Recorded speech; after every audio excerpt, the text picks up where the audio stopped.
자, 이사야, 오늘은 28장, 29장 하려고 합니다.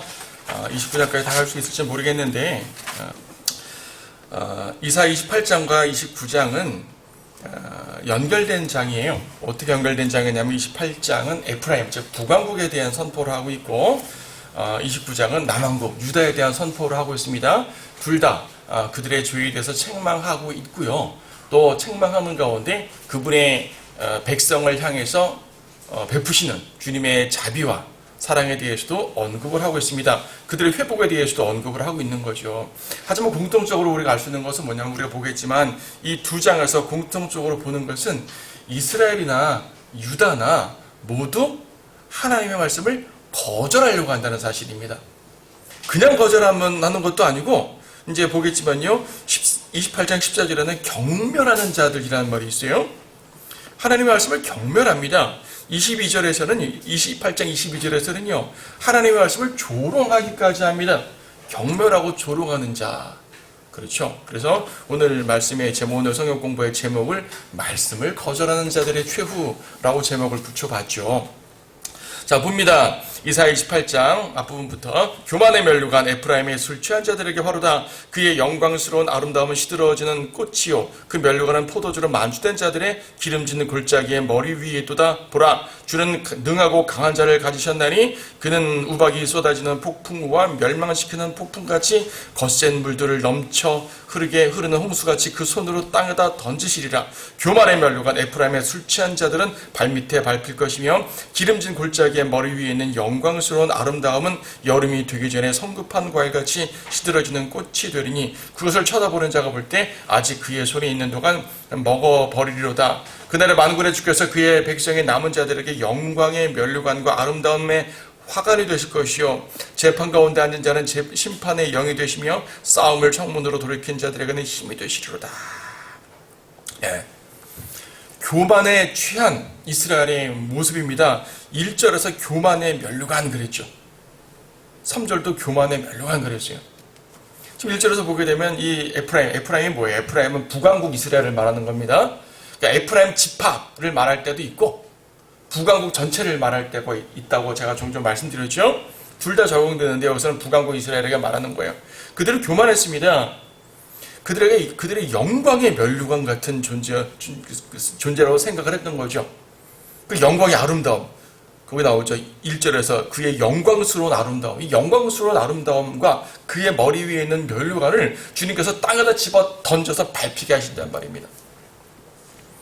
1절에서 기름진 골짜기란 말을 나와 있는데 기름진 골짜기. 4절에서는 기름진 골짜기의 머리 위에 있는 영광스러운 아름다움은 여름이 되기 전에 성급한 과일같이 시들어지는 꽃이 된다. 예, 시들어버린다는 얘기죠. 기름진 골짜기에 있는 그 화원들은 시들어버립니다. 시들어지는 꽃과 같습니다. 특히 교만의 면류관이라고 그럴 때 교만. 여러분 욥기 41장 보게 되면요. 이 교만의 면류관은 원래 누구 거냐 하면은 마귀 거예요. 욥기 41장 맨 마지막 절 34절이요. 그가 모든 높은 것들을 바라보니 그는 모든 교만의 자식들을 다스리는 왕이니라. 마귀는 교만의 자식들을 다스리는 왕이라 그러죠. 그 왕이 쓰는 게 면류관이니까 이 교만의 면류관은 누가 쓰는 거예요? 마귀가 쓰는 겁니다. 마귀가 쓰는 면류관을 지금 에프라임이 자기가 썼다는 얘기죠. 자기들이 교만의 면류관이랍니다. 그러니까 마귀가 에프라임을 면류관으로 딱 쏘겠는 거죠. 마귀에 의해서 높임을 받습니다. 근데 그 높임이겠습니까? 주님께 심판을 받는 것입니다. 특히 잠언에는 여러 구절들이 나오죠. 교만은 멸망의 앞에 있다. 교만은 멸망보다 앞에 있는 거예요. 교만하면 그 멸망이 온다는 얘기죠. 수치가 오고요. 멸망이 오고요. 교만은 그런 겁니다. 에프라임은 자기가 우두머리라고 항상 자랑했어요. 특히 에프라임 지파는 북왕국 중에서도 우리가 우두머리야 계속 그랬거든요. 그래서 여러분 재판과 함께 보게 되면요. 기드온이 싸울 때 에프라임이 왜 우리 안 껴줬냐라고 싸움 끝난 다음에 따지러 왔어요. 아니 우리가 대장인데 왜 우리 빼놓고 싸움하냐 그죠. 또 저 뒤에 입다란 재판관에 또 싸웠지 않습니까? 이때도 왜 우리 안 끼워줬냐. 앞에 기드온은 그래도 당신들이 이제 존중해 줬는데 입단은 존중해 주지 않고 아예 내전해 버렸어요. 에프라임은 그런 사람들입니다. 그리고 에프라임이 우두머리를 있는 북왕국 자체가 또 이제 자랑을 했죠. 번영을 자랑했습니다. 이 북왕국이 멸망하기 조금 전까지 있었던 왕들은 쇠퇴만 한 것이 아니고요. 상당히 부강하고 일종의 중흥을 누렸던 왕들이 여럿 있었어요. 당시 이 중동 지역에서 아시리아가 발원하기 전에 상당히 세력이 있고 있었던 그러한 이 왕국이 바로 북왕국 이스라엘이었습니다. 그러니까 그들이 자랑할 만하죠. 그런데 그 자랑하는 면류관을 주님께서는 땅에 던져버리시겠다고 말합니다. 여기 보게 되면 술에 대한 언급이 좀 나옵니다. 문자도 술에 대한 언급이라 보담도 그들의 영적인 표현들이겠지만은 지금 1절에서도 포도주로 만취한 자들이란 말 나오죠. 포도주로 만취했다. 3절에서도요. 에프라임의 술 취한 자들은 이라고 말합니다. 술 취한 자들. 저 뒤에 7절에서도요. 그러나 그들 역시 포도주로 인하여 길을 잘못 들었었으면 말하죠. 술 취한. 예, 하나님께서 보시기에 에프라임의 그 교만하고 우쭐대는 모습이 술 취한 사람의 모습 같다는 얘기죠. 술 취한 사람. 여러분 술 취한 사람은 어떻습니까? 일단 방탕합니다. 예, 술 취한 것은 방탕한 것이라고 에베소서 직접 말씀하시죠? 방탕합니다. 술 취하면 높은 게 없어 보여요. 자기가 더 교만해 보입니다. 교만합니다. 높은 게 없어 보이는 거죠. 사실은 힘이 없어요. 툭 치면 넘어지는 게 술 취한 사람인데 자기들은 힘이 되게 많은 것 같습니다. 그런 술 취한 사람은요. 판단력도 그리고 무엇보다 똑바로 걷지 못하죠. 길을 비틀거리는 거예요. 이렇게. 제대로 길을 가지 못하고 길에서 벗어난다. 그런데 실제로 보니까 제사장과 선지자는 독주로 인하여 길을 잘못 들어섰다고 합니다. 그들이 포도주를 마셔버렸고 그들이 독주로 인하여 길을 벗어났도다. 그들은 환상을 잘못 보고 심판에 있어 과오를 범하는도다. 환상이 뭐야, 환상? 환상이라는 것은 이제 지금은 성경이 기록되어 있으니까 성경을 통해서 말씀을 계시받지만 당시의 구약 시대에는 하나님께서 꿈이나 환상이나 혹은 다른 천사나 이런 다양한 방법을 통해서 계시를 주셨단 말입니다. 선지자들이 가장 하나님 말씀을 많이 받는 부분이 바로 환상이었어요. 에스겔도 환상을 통해서 주님의 계시를 받았고요. 꿈이라는 것은 잘 때 보는 거지만 환상이라는 것은 잘 때 볼 수도 있고 깨어있을 때 볼 수도 있어요. 깨어있는 상태에서도 어떤 무아지경처럼 돼가지고 주님께서 주시는 메시지를 받는 게 환상인데 환상을 그러니까 정상적으로라면은 선지자들이 환상을 통해서 백성들에게 가르쳐야 될 텐데요. 이 사람들은 환상을 통해 가르치는 것이 아니라 술 취함으로 헛것을 보는 거예요. 성령으로 환상을 보는 것이 아니라 술 취함으로 헛것을 본다는 얘기죠. 자기들도 길을 벗어날 뿐 아니라 백성들을 오도합니다. 하나님 보시기에 술 취해 비틀거리는 모습처럼 보이는 거예요. 그런데 그들이 영광의 면류관이래요. 스스로를 향해서. 하나님 보시기엔 교만의 면류관이라는 사실이죠. 특히 실제로서 제사장 선지자 말했지 않습니까? 영적 지도자들이 타락한 걸 보여줍니다. 영적 지도자들 타락합니다. 저거 14절에서는 그러므로 예루살렘에 있는 이 백성을 치리하는 자들아, 치리하는 너희 경멸한 자들아, 치리자들. 그렇죠? 제사장, 선지자, 왕 혹은 관료들 이런 모든 지도자들이 자기들도 죄를 질 뿐 아니라 백성들을 엉뚱한 길로 벗어나게 만들었습니다. 9절에 보게 되면요. 그가 누구에게 지식을 가르치며 그가 누구에게 교리를 깨닫게 해줄 것인가? 젖을 떼고 젖가슴에서 물러간 자들의 그러다. 젖을 떼고 젖가슴에서 물러난 자들이 누구를 말하는 거예요? 아기들을 말하는 거 아니겠어요? 이제 막 젖된 아기들, 갓난 아기들, 어린 아기들을 말합니다. 하나님께서 그분의 말씀을 어린 아기들에게 가르쳐 준대요. 아니 어린 아이들이 어떻게 말씀을 알아듣는다고 어린 아이들을 가르쳐 줍니까? 모두가 말씀을 거절하니까. 그렇죠. 성인들 모두가 말씀을 거절하니까 어린아이에게밖에 할 수가 없습니다. 이건 다른 말로 말해가지고요. 이스라엘 자체를 아무리 설명해도 알아듣지 못하는 그런 영적 상태를 의미한다고도 말 수가 있어요. 하나님께서 보시기에 너 현명하다고 하는 사람들 너 현명해? 내가 볼 때 현명하지 않은데? 내가 볼 때 너희들은 어린아이야. 어린아이 같고 아무것도 모르는 자들이고 깨닫지도 못하는 자들이야 라고 말합니다. 누가복음 10장 21절에서는 예수님께서 친히 현명한 자들을 지혜로운 자들을 어리석게 만드시고 어리석은 어린아이들을 지혜롭게 만드신다는 그런 말씀을 하셨어요. 그런 말씀이죠. 자, 어리석은 자들, 어린아이들에게 말씀을 전한다면 어떻게 전해야 되겠습니까?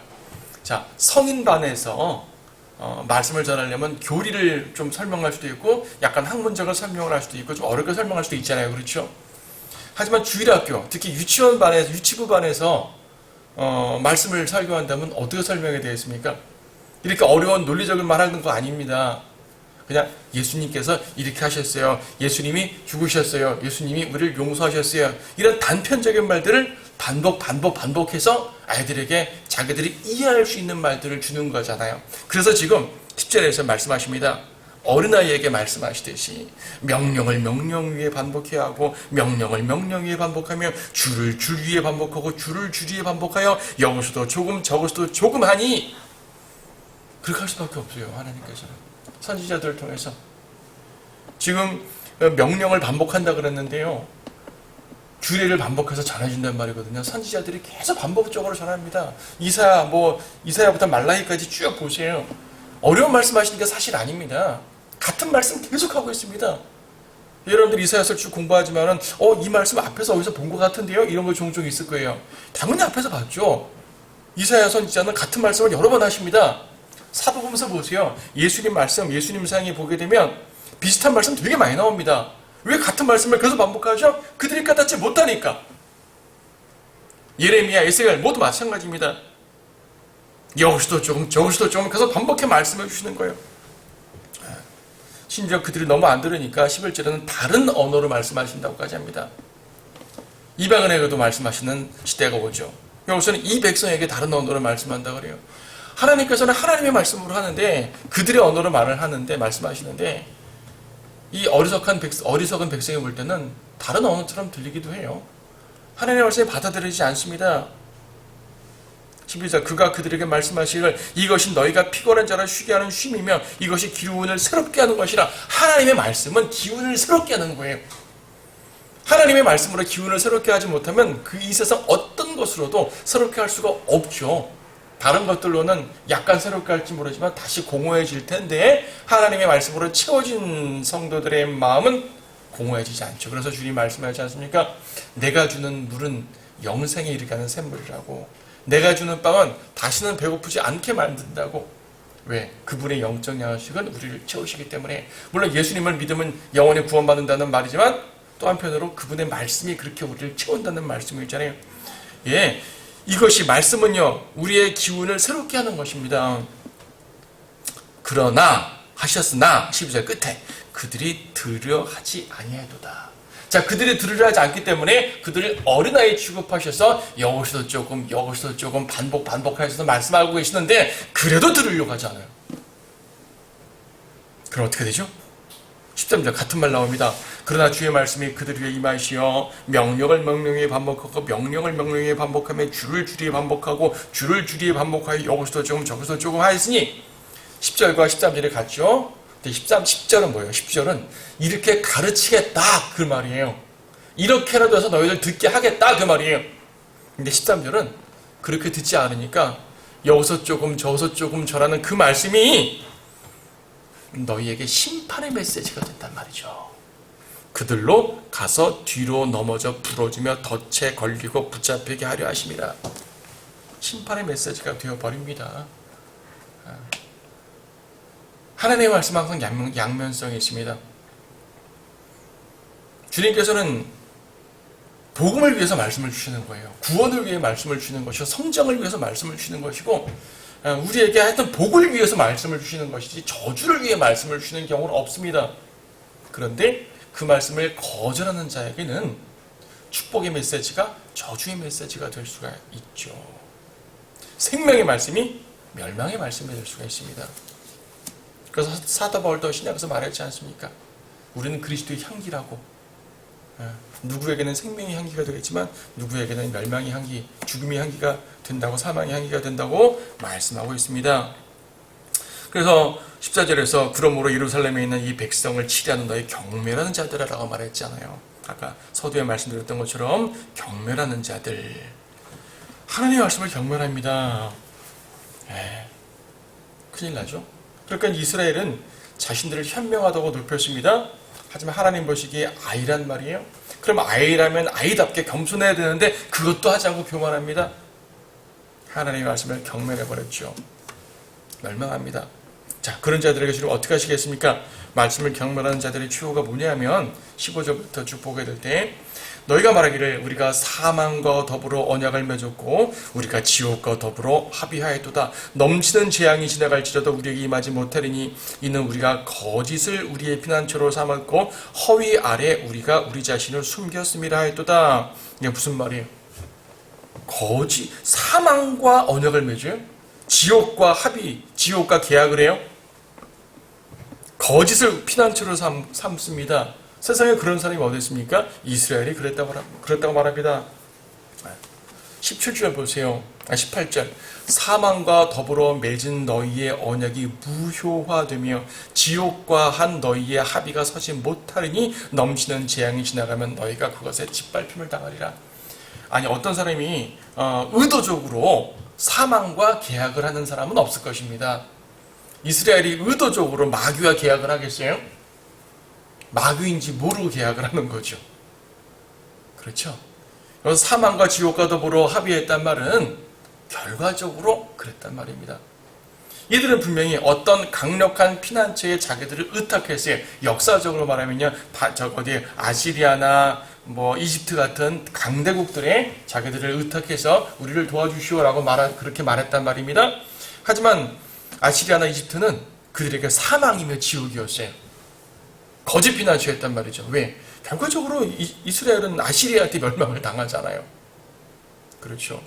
자, 예언적으로는 어떻게 됩니까? 자, 미래의 예언적.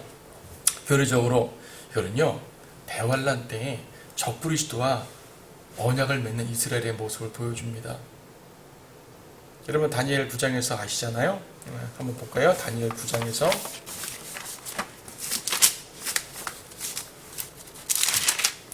다니엘 9장 27절 말씀에서, 그가는 적그리스도거든요. 이 부분은 해당 다니엘 이제 강의 영상을 참조해 주시면 감사하겠고요. 다니엘 9장 27절에서 그가, 적그리스도가 많은 사람들과 더불어 한 주 동안 언약을 확정하고, 그래서 한 주는 이제 하루를 1년 체계로 해가지고 한 주란 얘기는 7년이란 얘기죠.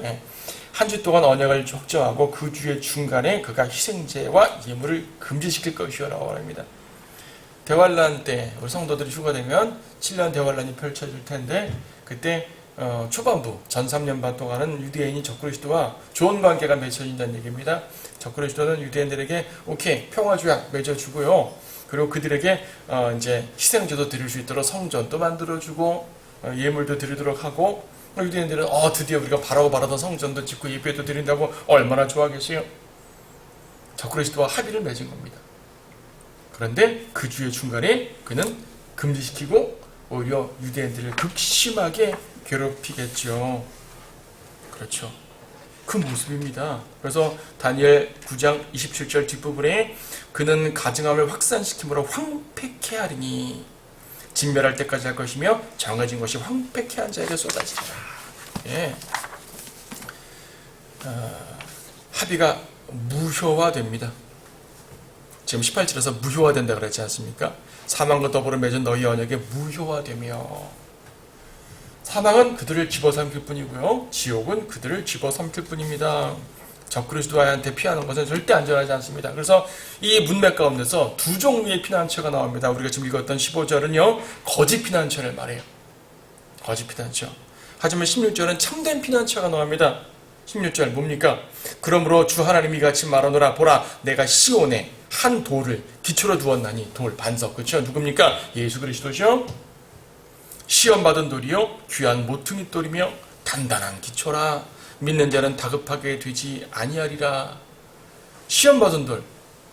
궁극당했어요. 예수님께서는 박해받았습니다. 초림 때 그랬죠. 시험받은 돌, 마귀와 시험하기도 했죠. 시험받은 돌입니다. 하지만 그분은 결과적으로 귀한 모퉁이 돌이 되었죠. 교회의 기초 반석이 되시기도 하셨고요. 하지만 교회를 위해서만 아니라 이스라엘을 위해서도 단단한 기초가 되고 그들의 안전한 피난처가 되시는 겁니다. 거짓 피난처를 의지하는 자는 18절에 넘치는 재앙, 그렇죠. 넘치는 재앙을 당하겠죠. 19절에서도 그것이 나갈 때부터 너희를 잡으리니 아침이면 아침마다 낮마다 밤마다 그것이 지나칠 것이요 그 소식을 깨닫기 말아도 괴로움이 되리라. 대환란 때는 아침이든 점심이든 저녁이든 밤이든 새벽이든 항상 괴로울 것입니다. 이는 침상이 짧아서 사람이 자신을 그 위에 펼 수도 없으며 이불이 좁아서 자신을 그것으로 쌀 수도 없습니다. 아무리 둘둘 말아도 모자라게 되는 거죠. 두려우니까. 21절 주가 프라심산에서와 같이 일어나며 기브온 골짜기에서와 같이 진노하여. 프라심산 사건은 이제 다윗이 예루살렘을 차지하고 필리스티인들을 무찌른 그 모습 말하는 거고요. 기브온 골짜기는 여호수아가 태양과 달을 멈췄던 그 전투를 말하는 거거든요. 이 전투들은 모두 예수 그리스도의 재림과 동시에 악인들을 멸하는 그 상징적인 전투들입니다. 여기서 이 전투를 말했다는 말은 뭐냐면 주님께서 이때와 같이 진노하셔서 그의 일, 곧 그의 기이한 일을 행할 것이며 또 그의 역사, 곧 그의 기이한 역사를 이루리라. 그분의 놀라운 역사를 이루신답니다. 재림하신단 말이에요. 재림 때 원수들을, 적그리스도의 군대를 멸망을 시킨단 말이죠. 그러니까 거짓 피난처를 삼은 사람은 멸망하게 됩니다.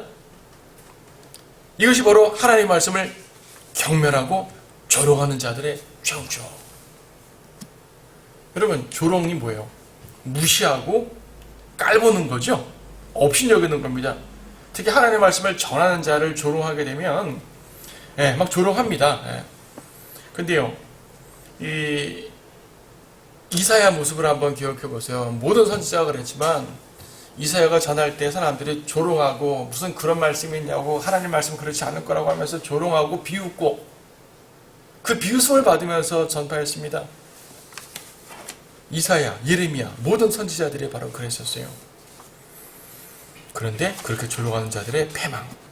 이는 내가 만군의 주 하나님으로부터 멸망을 들었으니. 너나 조롱하지, 너희들 다 조롱하지. 근데 내가 하나님께 들은 말이 있어. 내가 하나님으로부터 본 환상이 있어. 그 환상이 뭐냐면 멸망이야. 나는 멸망의 메시지를 들었어. 너희들 멸망해. 멸망하지 않으려면 돌아와. 이 말입니다. 자, 두 종류의 반석. 마귀의 반석을 붙잡으면 멸망합니다. 그리스도란 반석을 붙잡으면 어떻게 되겠습니까? 우리가 봤던 16절의 뒷부분, 믿는 자는 다급하게 되지 아니하리라. 왜 다급하다는 표현을 썼을까요? 심판의 날이 임하게 되면 분주하잖아요. 어디로 가야 될지 모르잖아요. 그렇죠? 전쟁이 터지게 되면 피난 가야 되는데 어디로 가야 될지 어떻게 합니까? 엉뚱한 지역으로 피난 가서 오히려 적군한테 잡히기도 하잖아요. 다급한 거예요. 다급한 거. 다급. 근데 이 반석을 신뢰하면 다급하게 되지 않는다. 그렇죠? 다급하게 되지 아니하리라 라고 말씀하십니다. 네. 그렇죠? 네. 그래서 이제 23절에서는 이런 백성들을 향해서 하나님께서 이제 호소해 주시는 것을 보게 됩니다. 23절, 너희는 귀를 기울여 내 음성을 듣고 경청하여 내 말을 들으라. 쟁기질하는 자가 씨 뿌리려고 종에 쟁기질만 하겠느냐? 그가 땅을 갈아 흙덩이들을 깨기만 하겠느냐? 그가 지면을 평평하게 했으면 회양들을 뿌리고 커민을 흩어 뿌리지 않겠으며 줄지은 밀과 정한 모리와 호미를 제자리에다 뿌리지 않겠느냐? 이는 그의 하나님께서 그에게 바르게 분별하도록 지시하시고 그에게 가르치심이라. 회양은 타작하는 도구로 타작하지 않으며 커미는 수레바퀴로 굴리지 아니하니 회양은 막대기로 떨고 커미는 몽둥이로 떨며 빵 만드는 곡식은 부수나니 이는 그가 늘 타작만 하지는 않을 것이요 그것을 수레바퀴로 부수지 아니하며 기병들로도 그것을 부수지 않음이라.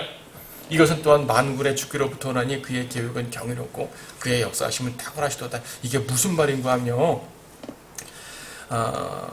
쟁기질하는 자가 쟁기질을 하게 되면 맨날 쟁기질만 하진 않을 거예요. 그 다음 단계가 있을 거 아닙니다. 그렇죠? 씨를 뿌리고 또 자라나게 되면 또 피도 뽑고요. 등등등 하고 이제 추수합니다. 계속 쟁기질만 하지 않는다는 얘기입니다. 하나님은 계속 심판만 하지 않는단 말입니다. 하나님께서 이스라엘을 다루시는 방법은 같은 방식으로만 다루잖아요. 항상 복만 주시지도 않고요. 항상 심판만 하지도 않습니다. 심판하시다가 복을 주시기도 하고 복을 주시기도 하다가 그들이 잘못하면 책망하기도 하시고 하나님께서 적절하게 다루시는 방법이 있단 말입니다. 그런데요, 거기 보게 되면 25절에 회향들, 커민, 이거 뭐냐면 향신료들이에요. 향신료들. 풀에 조그만 알갱이가 있어가지고 그것을 갈아가지고 이제 갈거나 알갱이채로 먹는 향신료들이거든요. 그리고 밀, 보리, 호밀. 밀, 보리, 호밀은 곡식이잖아요. 향신료를 이렇게 추수하는 방법과 곡식을 추수하는 방법이 다르죠. 곡식은 이렇게 떨어야 됩니다. 때려야 돼요. 요즘엔 탈곡기가 있지만. 그런데 이런 향신료들은 막대기로 톡톡톡톡 떨어야 되는 거거든요. 만약에 향신료들을 곡식을 가는 그러한 곳으로 타작하게 되면 어떻게 되겠습니까? 다 부서져서 쓸 수가 없겠죠. 자, 하나님께서는 그분의 백성에게 혹은 이방인들과 하나님 백성 사이에 적절한 심판의 방법이 있다는 걸 말씀하십니다. 그래서 27절에 회양은 타작하는 도구로 타작하지 않는다 그래요. 수레바퀴로 타작하지 않아요. 떨기만 합니다. 28절에 곡식은 어떻게 하죠? 곡식은 부숴야 돼요. 근데 수레바퀴로 부수진 않아요. 완전히 으깨지거든요. 망가지거든요. 기병들로도 부수지 않습니다. 기병들의 그 말이나 전차로 부숩니까? 아니죠. 적절한 이렇게 방앗간 도구들로 부수지겠죠. 하나님은 심판하셔도, 하나님의 백성을 심판하셔도 필요 이상으로 하지 않는다는 말씀입니다. 하나님의 백성을 완전히 버리지 않는다는 말씀이에요. 그래서 주님께서는 23절에서 너희는 귀를 기울여 내 음성을 듣고 경청하여 내 말을 들으라 그랬어요. 들으라, 제발 들으라. 여기서 이 말은요, 명령형으로 써있긴 하지만 사실은 하나님께서 호소하는 말이에요. 애원하듯이 말하는 겁니다. 제발 내 음성을 들어줘. 내 음성을 들어라. 이겁니다. 주님께서는 때때로 심판의 메시지를 강력하게 말씀하시기도 하다가 때때로는 어린아이처럼 하나님의 말씀 반복해 조각조각 잘라가지고 여기 이렇게 어린아이에게 밥알을 이렇게 좀 으깨가지고 조금씩 한 입씩 넣어주듯이 그렇게 하기도 하셨다가, 그렇죠. 다양한 방법으로 그들을 다루십니다. 그래서 주님이 하시는 말씀 뭐예요? 돌아오라. 제발 돌아오라. 그 말씀 하셨어요.